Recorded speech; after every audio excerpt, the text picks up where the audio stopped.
Kasus tewasnya dua pasangan sejoli asal Cirebon, Vina Dewi Arista alias Vina dan Muhammad Rizky Rudiana alias Eki, tampaknya terus menemui titik terang.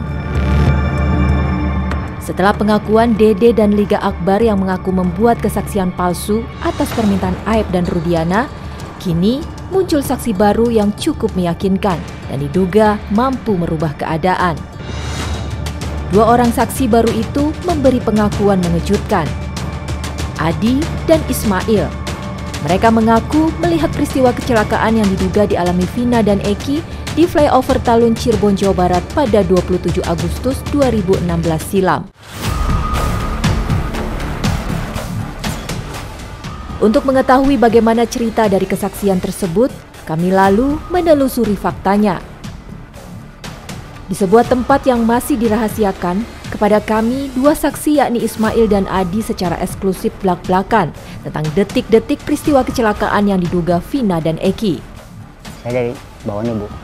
Saya ngeliat pertama anak saya pertama, Pak itu kok naik motor kayak begitu? Nggak ada kejar-kejaran ya, Bu? Oh, sepi saat sepi. Itu. Yang seperti diberitakan. Terus gerimis. Nggak ada kejar-kejaran dari belakang, itu nggak ada. Dia zigzag, ya kan? Terus kayak orang seneng teriak-teriak, terus saya di motor ngantem. Ya, trotoar. Orangnya mental, Bu. Mental kemana? Ya itu, dia jalan yang dia itu, lampu penerangan dia. Mental ke situ. Yang perempuannya di depan, si Eki di agak belakang, itu jaraknya nggak jauh. Posisi terungkup.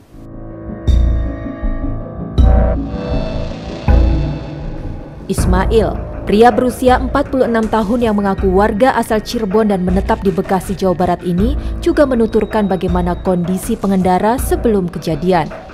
Ya itu, dia gitu kenceng tapi sambil isanya kayak orang bahagia gitu, mana itu? Mereka berteriak-teriak. Nah, gitu. Iya. Saya kayak orang bahagia lah pokoknya, seneng lah gitu ya dia. Itu pas nggak lama dia standing ya kan, nabrak. Kemungkinan ya mau tabrak trotoar, mental orangnya, Bu. Okay. Ismail sendiri mengaku melihat korban sebelum kejadian karena posisinya yang berlawanan arah. Atas kan? Iya, saya berlawanan arah. Bapak berlawanan arah. Nah, saat Bapak melihat dia jejak, standing, itu Bapak posisinya udah di atas atau Bapak masih mau ke atas? Masih dari bawah. Ke atas, Bapak sudah melihat. Iya. Dari bawah ke atas dia. Lebih detail, Ismail lalu bercerita tentang posisi kecelakaan hingga ciri-ciri motor dan korban yang mengalami kecelakaan. Yang satu kan si cewek itu tungkep, yang saya inget tuh pakai jaket biru putih ya, Bu, diikat sini, Bu. Ya, motornya itu biru telur asin. Tuh. Terus di pinggirnya itu ada warna kuning. Saat itu berarti posisinya Bapak tuh jaraknya berapa meter dari sampai Bapak bisa detail sekali warnanya kuning, warnanya ini. Berapa ya? Jaraknya Bapak ke korban itu berapa meter? Paling setengah meter, semeter, Bu. Saya gini, Bu, ya berhenti. Saya boleh praktekin, Bu. Ini motor ya, Bu. Saya dibonceng. Kan nggak turun, Bu. Kaki anak saya gini, saya ngeliat. Saya cuma asal lagi minalahi gitu. Jadi jelas gitu, Bu. Yang perempuan di depan tungkup, yang laki di belakangnya. Gitu, nggak jauh. Saya nggak periksa, Bu. Cuman yang saya lihat tuh plat nomor nggak ada. Oke. Gitu. Kan saya nggak turun, Bu.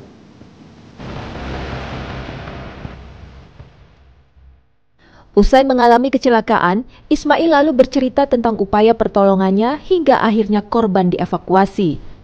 Saya nyamperin, Bu. Nyamperin, saya ngeliat begini. Cuma saya nggak berani nolong. Karena apa? Nggak ada saksi ya, Bu.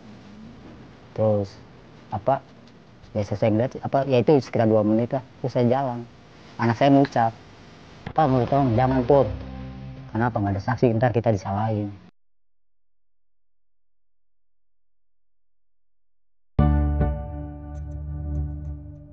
Tragedi berdarah di jembatan Talun, Cirebon, Jawa Barat 8 tahun yang lalu ternyata masih diingat kuat oleh seorang saksi bernama Ismail yang mengaku melihat kejadian itu. Dalam kesaksiannya, Ismail sangat mengingat kuat karena ada peristiwa penting dalam keluarganya. Hari itu kan pas acara lamaran tuh hari Sabtu tanggal 27 Agustus 2016. Jadi kenapa Bapak ingat? Karena saat itu kan Iya. sedang ada acara lamaran Iya. Bapak. Diduga Eki dan Pina itu ya, insya Allah gitu. Dan lokasinya di situ, di Iya. Jam berapa? Kurang lebih itu jam 22:10 atau 15 gitu. Karena saya sampai hotel tuh, saya lihat jam kan di hotel ada tuh 10:30.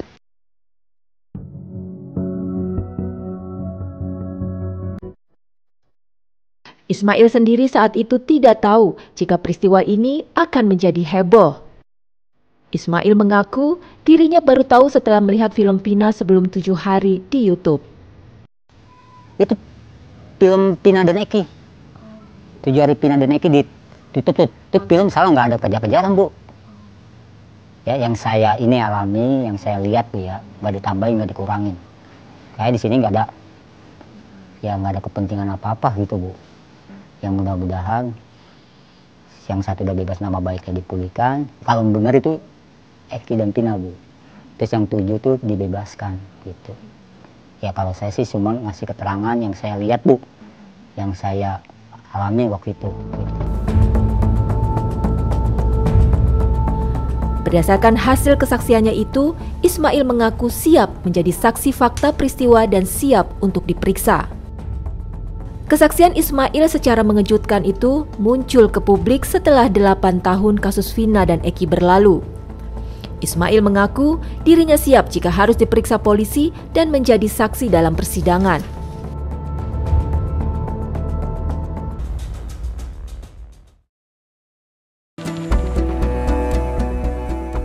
Usai Ismail memberi kesaksian, kami lalu bertemu dengan saksi lain yakni Adi Haryadi. Seorang musafir asal Kudus, Jawa Tengah, kepada kami juga mengaku bahwa ia melihat kejadian kecelakaan yang diduga Vina dan Eki di flyover Talun Cirebon, Jawa Barat pada 2016 silam. Secara khusus kepada kami, Adi Haryadi membeberkan kesaksiannya. Ya sekitar jam 10-an kalau itu. Ya kira-kira saya makan 4 atau 5 suapan lah. Itu ada orang ketawa-ketawa naik motor itu kan, ya kayak orang seneng lah gitu kan.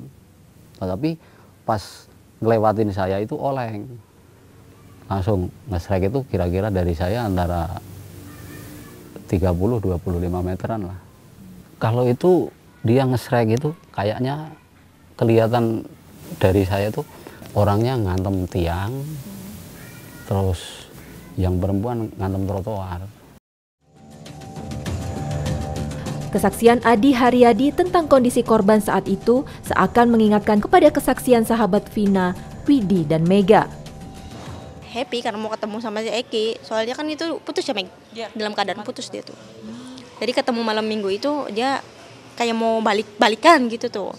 Udah begitu aja, cuman nggak ada ekspresi yang mencurigakan dia mau ada ancaman kayak mau apa enggak. Cuman dia happy aja karena mau ketemu Eki itu.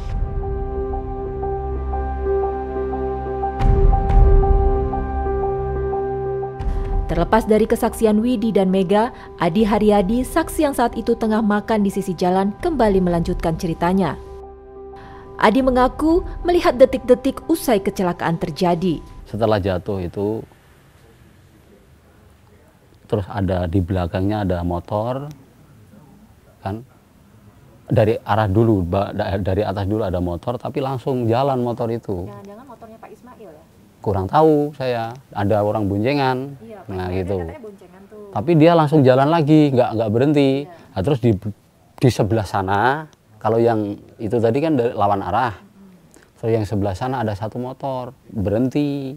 Di belakang yang searah dengan Eki. Iya berhenti, iya. Terus saya taruh nasi saya kan. Bapak mendekati. Saya mau mendekati tapi jalan di pinggir trotoar saya. Ada pengendara motor lagi, boncengan berdua. Nanyain ke saya, ada apa? Kecelakaan Pak.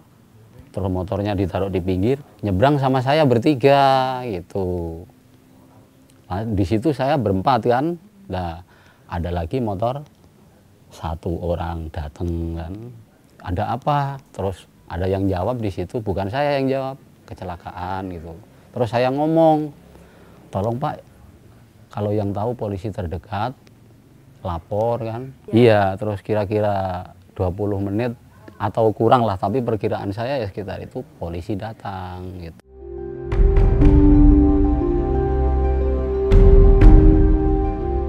Saksi Adi Haryadi menuturkan bagaimana ciri-ciri pengendara yang mengalami kecelakaan. Pakai celana pendek, terus pakai sendal ada talinya, terus pakai kayak rok gimana gitu ya. Roknya, warnanya Pak? Kalau nggak salah hitam, tapi jaketnya tuh diikat di sini, di pinggang. Jaketnya. Iya, Saat itu Kak Vina masih hidup Pak? masih hidup.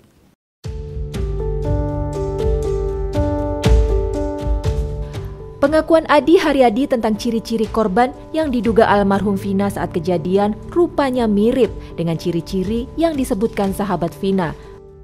Kan baju si dress aku kan, kalau misalnya dress begitu aku gantung ya teh ya. Dia bilang gini, aku mau minjem baju kamu dong, yang itu yang mana, kataku tuh. Itu tuh yang dress warna hitam. Shot aku minjem begini, segini. Aku sekalian dong minjem sendal kamu, dia bilang begitu. Adi dan Ismail saat ini telah didampingi kuasa hukum. Pihak kuasa hukum mengaku terkejut dengan kesaksian yang dinilai memiliki kesesuaian dengan peristiwa tewasnya Eki dan Vina.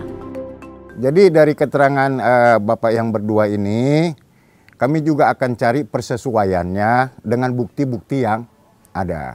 Bagaimana contohnya korban ini jatuhnya kemana. Nah nanti kita akan lihat visumnya bagaimana. Ya, jadi ini persesuaian inilah yang kita akan lengkapi untuk bisa menjadi bahan novum. Di samping juga yang kita usahakan secepatnya sekarang adalah koordinasi untuk mengklarifikasi keterangan mereka dengan data olah TKP yang pernah ada.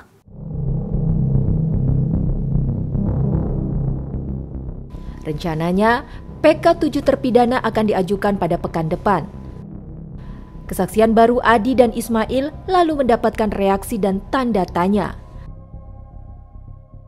Sementara saksi-saksi yang ditunjukkan oleh para kuasa hukum sekarang ini, seperti contoh kemarin yang lain ya Pak Dedi menemukan saksi yang melihat bahwa dia gini standing dan sebagainya, itu kan baru muncul sekarang. Dulu nggak pernah ada gitu. Akibat daripada itu, maka sekarang jadi sangat begitu kontras. Apakah novum yang sekarang diajukan oleh para kuasa hukum itu merupakan dianggap sebagai novum baru ya? Karena sebagian dari yang novum yang ditunjukkan sekarang ini sebagian dulu pernah dibahas dalam persidangan tahun 2017. Kemudian tapi sebagian memang ada yang sangat baru sekali, bahkan baru banget. Kemarin yang ada saksi-saksi motor naik motor gitu standing itu sangat baru sekali gitu kan. Nah, ini tergantung nanti kalau ini diajukan sebagai bahan PK ya, maka hakim akan menilai, hakim itu melihat apakah ini masuk di dalam novum yang baru ataukah bukan novum ya, karena tidak didukung dengan data yang valid gitu misalnya tuh hanya keterangan saksi kan, kalau nggak didukung dengan yang lain kan tidak. Itu tergantung daripada penilaian hakim di PK nanti gitu.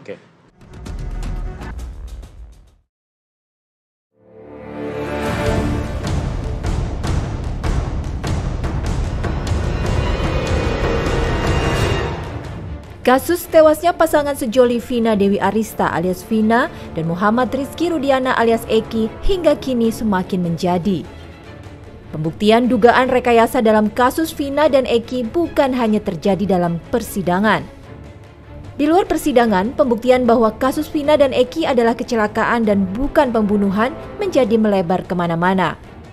Orang mengatakan Egi masih hidup. Siap. Bapak bisa nggak bersumpah sekarang anak Bapak udah meninggal? Siap. Yakin? Siap. Coba, saya sumpah. Sumpah apa nih? Saya sumpah pocong mau, sumpah apapun mau. Artinya yang meninggal adalah anak saya. Anak yang saya didik dari kecil, yang saya rawat dari kecil. Muhammad Rizky Rudiana. Demi agama yang Bapak percaya? Betul. Demi Allah gitu? Demi Allah. 7 turunan saya mati semua Bang, kalau saya bohong. Pernyataan Ibtu Rudiana yang siap disumpah pocong memancing reaksi pihak Saka Tatal. Ibtu Rudiana pun ditantang Saka Tatal untuk sumpah pocong.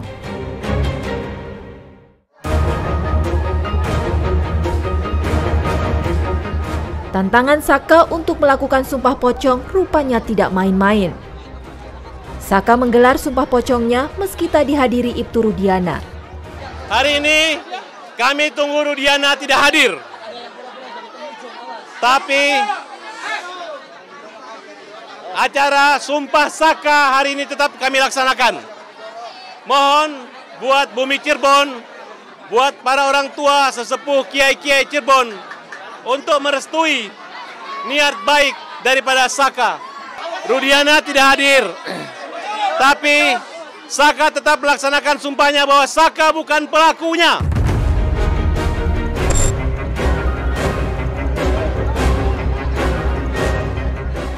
Ritual Sumpah Pocong digelar Saka di Padepokan Ampara Jati, Cirebon, Jawa Barat cukup menyedot perhatian publik.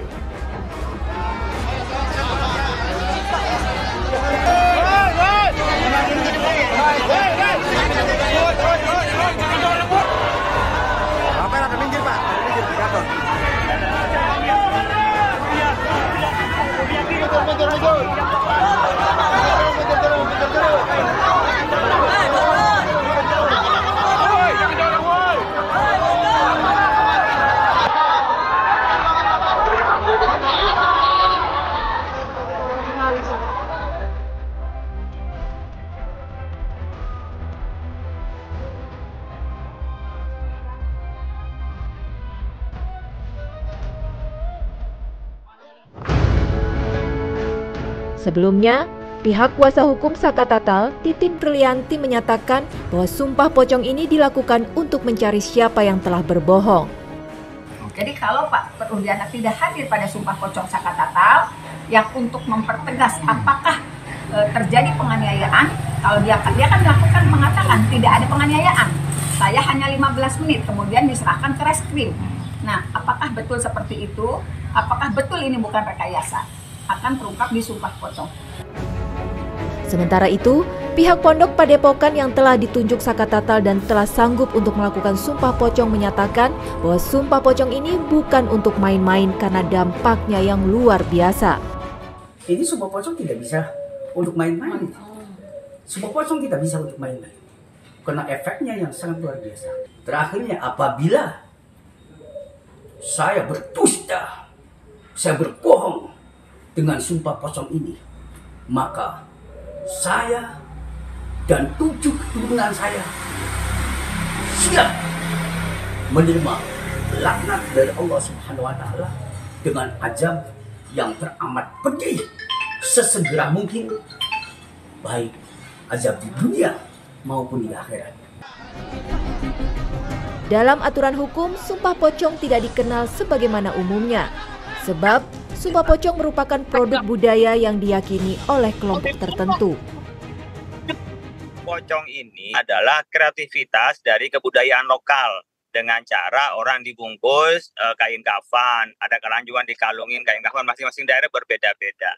Sebenarnya di Islam ya tidak ada menyebut sumpah pocong, yang adanya adalah sumpah dengan menyebut nama Allah. Namun demikian, selama sumpahnya menyebut nama Allah dan tidak mengharamkan kita untuk menghalangi berbuat baik kepada kedua orang tua, tentu sumpahnya diperbolehkan. Mencari kebenaran dalam upaya kasus tewasnya Vina dan Eki sejatinya telah dilakukan melalui upaya hukum. Publik menanti akhir kisah kasus Vina Eki untuk mendapatkan keadilan.